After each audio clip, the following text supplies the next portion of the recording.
Evangelho de Jesus Cristo, segundo Lucas. Jesus, vindo a Nazaré, disse ao povo na sinagoga: Em verdade eu vos digo que nenhum profeta é bem recebido em sua pátria. De fato, eu vos digo, no tempo do profeta Elias, quando não choveu durante 3 anos e 6 meses e houve grande fome em toda a região, havia muitas viúvas em Israel.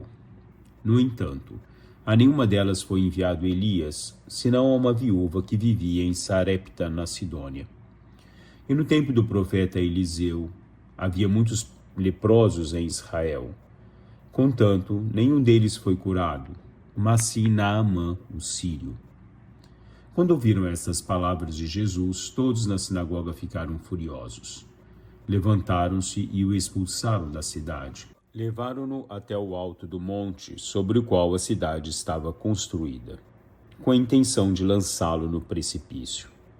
Jesus, porém, passando pelo meio deles, continuou seu caminho. Palavra da salvação.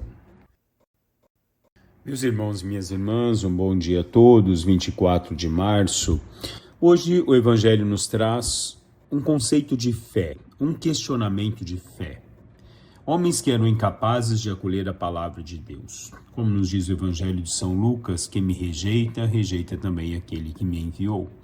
Assim, quem rejeita Cristo e a palavra de Cristo, rejeita ao próprio Deus. Jesus, a encarnação do Verbo, nos traz e nos revela a essência de Deus.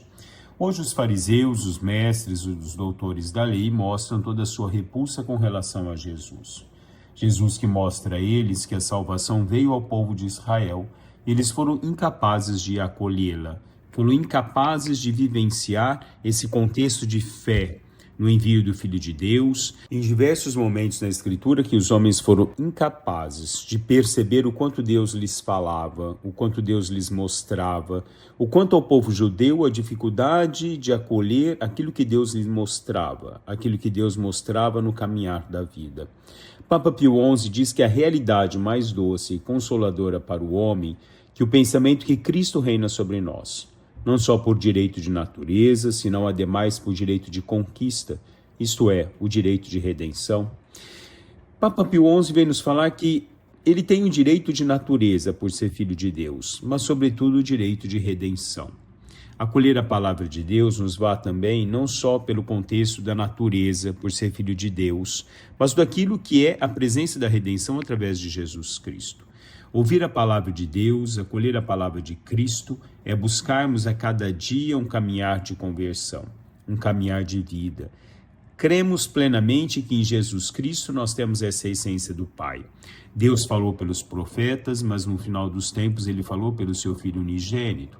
Assim nós acolhemos pelo Filho unigênito essa palavra de Deus, essa graça de Deus. Quando Jesus pregava e realizava seus milagres, as multidões eram todas tomadas pelo temor e glorificavam o Deus de Israel. Mas os fariseus, os escribas, doutores da lei, acolhiam isso com palavras carregadas de ódio. Todos os ditos que procediam dos lábios de Jesus, como também as obras que ele realizava. Incomodava a esses homens o fato de uma grande multidão já seguir Jesus. Isso por inveja, isso por um contexto de não acolher, de se colocar como contradição com relação à palavra de Deus, com essa presença de Jesus Cristo.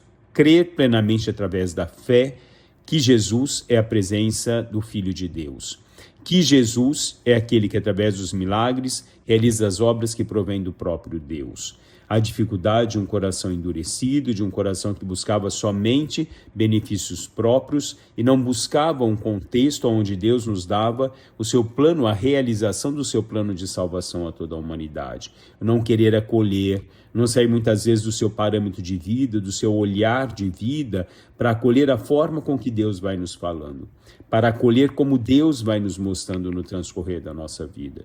Jesus nos fala hoje sobre o leproso, Jesus nos fala hoje sobre a viúva de Sarepta, Jesus nos mostra que em cada momento Deus mostrou a um povo, ou mostra ao povo judeu, Que outro povo foi capaz de acolher essa realização de Deus? Mas os judeus, muitas vezes, a incapacidade de acolher essa ação de Deus, essa graça de Deus presente na vida. Nós temos que nos olhar a nossa caminhada, se muitas vezes nós não nos comportamos assim. Deus vai nos falando, Deus vai nos mostrando, através da sua palavra, Deus vai colocando o trilhar do nosso caminhar, Ele vai nos apontando no nosso dia a dia, Ele fala no nosso coração, Ele nos mostra pela luz do seu Espírito Santo qual é o caminho da vida. E muitas vezes nós rejeitamos a palavra de Jesus. Muitas vezes nós somente queremos acreditar naquilo que a cada um de nós pode nos dar algum ganho. Pode ser confrontado ou ser conformado, melhor dizendo, com aquilo que nós pensamos e nós achamos. A palavra de Deus não é moldada segundo aquilo que nós achamos que deveria ser, mas a palavra de Deus nua e crua é para a forma com que nós devemos viver, a forma com que Deus coloca a cada um de nós o caminho da vida, o que é o parâmetro moral, social, religioso no caminho da nossa vida. Quando nós não queremos acolher, nós rejeitamos a Jesus Cristo. Nós também rejeitamos não somente ao Filho de Deus, mas ao próprio Deus. Louvado seja nosso Senhor Jesus Cristo, para sempre seja louvado.